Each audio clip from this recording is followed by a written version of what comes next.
中共政府在占领的新疆维吾尔自治区东突厥斯坦乌鲁木齐市，今年计划又要扩建32所学校、幼儿园，目前已开工建设25个项目，其他将于9月份开学前全部完工。问题是，维吾尔人或其他少数民族穆斯林流动人员全部被返回原籍，现在乌鲁木齐比2年前已变成空城。再加上中共政府随便将维吾尔人关押在所谓政治教育培训中心，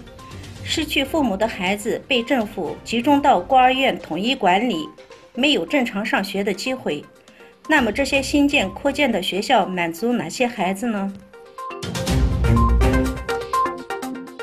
乌兹别克斯坦外交部在7月18日召开会议，阿富汗问题特别代表就阿富汗问题交换了意见。会议还讨论了乌兹别克斯坦与美国关系议程上的其他问题。伊拉克媒体7月16日报道称，本月初以来，由于对失业率高、政府公共服务设施不到位等问题表示不满，在该国南部举行的抗议示威活动从巴士拉蔓延至多个省市。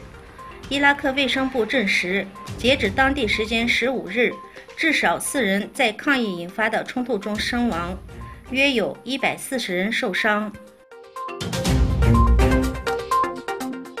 根据活动人士和救援人员的报道，叙利亚政府部队在西南部城镇纳瓦发动了激烈轰炸，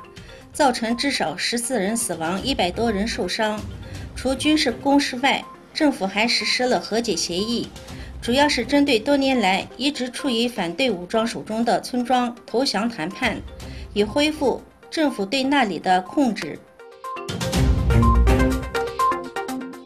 联合国儿童基金会在一份声明中提到，也门在过去的13个月里，因霍乱有2300人失去了性命，并强调，由于医疗卫生条件不足和无休止的战争，救援工作无法及时进行。自2017年4月以来，该国就有霍乱疫情。世界卫生组织早已展开预防疾病传播防御措施。